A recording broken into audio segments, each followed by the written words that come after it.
people with a body like mine only very recently have started to be uplifted in this industry. What do you mean a body like yours? Well, first, I mean, I'm trans, and I am not skinny, and I never have been. And it's beautiful for people like me to be represented on screen, but that is not what the dominant class has believed for a very long time, and it's not what they want to offer to the public. Yeah. I think there's definitely an agenda in who is promoted and who is uplifted enough to be on screen and to be, sort of repeatedly pushed in front of people's eyes. Yes, for sure.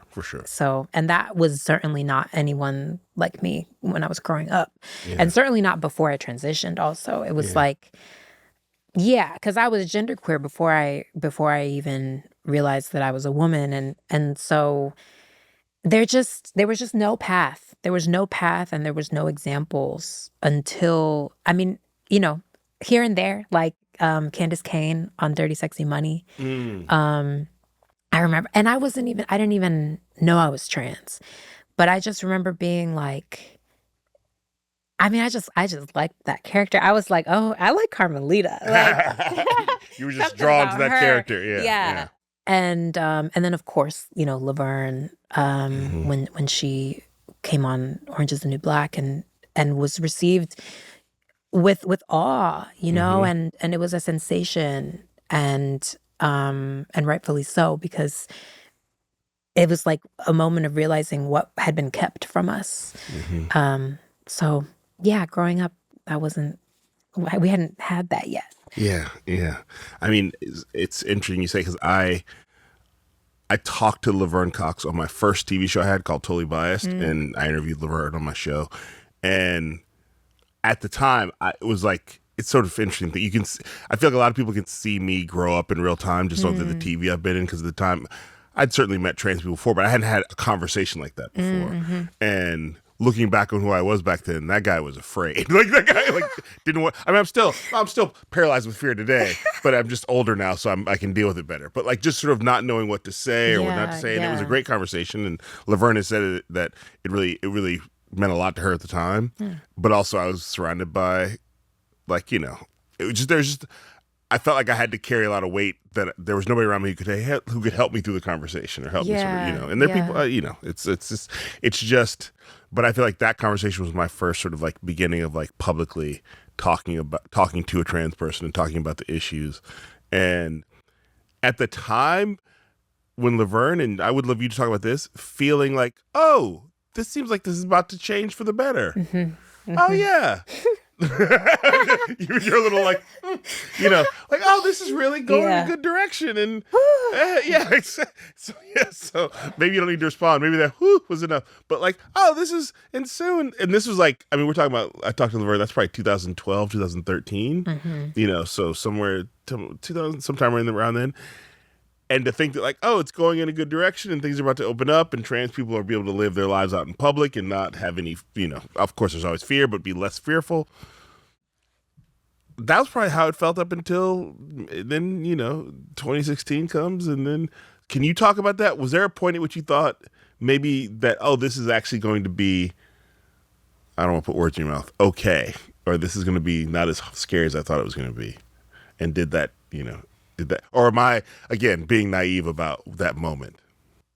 Yeah, I came into the industry during a time where it felt like there was like a wave of activist movements coming from within the industry, and also I think outside the industry, to try to create more equity and more opportunity for anyone who's not just a straight cis white guy. So, it was Time's Up. It was Me Too. It was Oscar So White. It was the sort of trans wave of representation. There was a lot of opening, and it was also the boom of television. Yes. And so there was like the most TV shows ever made in one year. Like there was more TV needed more content. Yes. Or yes. streamers needed, so there was just more stories were being told. Yes. Yeah. And so, yeah, it felt like we had figured out how to make space for everybody, and that we were moving towards that as a shared value. Yes. And so obviously we knew that it would still take a long time, and that there was just so many barriers to break and so many hurdles to get over. But yeah, it felt like we would be able to do that. It felt like we would be able to really, people that work in the industry, to dedicate our lives to that and have a career. But I know that all along, the wisest among us have sort of seen the writing on the wall. Eric Stanley, Tourmaline, and Joanna Burton, I believe her name is Joanna Burton, co-edited this book called Trapdoor. Have you heard of Trapdoor? No, I haven't. Trapdoor. They sort of presented this contradiction of what visibility does for trans people. Because on the one hand, it does allow us to be seen and understood. And I think there's an idea that might come with greater empathy and greater cultural acceptance, which I actually think is true. I think that has happened, which ideally then translates to a change in our access to resources and survival. Yes. But on the other side of that trapdoor is everything that has come, which is with that greater visibility. Now there's just these, these horrifying attacks on trans people's rights, and these waves of discrimination that seem to rise higher and higher, and a real, a real strategized approach to target trans people as scapegoats for other reasons. Trans people being used as the scary thing to make you vote against your self-interest with other things. Yes. That this is the thing you need to be worried about. The boogeyman. Yeah, this is the boogeyman you need to be worried about.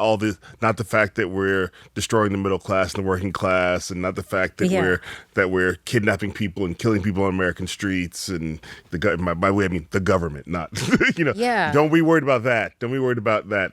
Worried about trans people. Yeah, because our visibility did not necessarily change our vulnerability. Our visibility did not change our vulnerability. And so, we are being used by the right in trying to further their goals. But I do think people are waking up to that, and then the visibility is part of helping people understand what's happening. Yeah.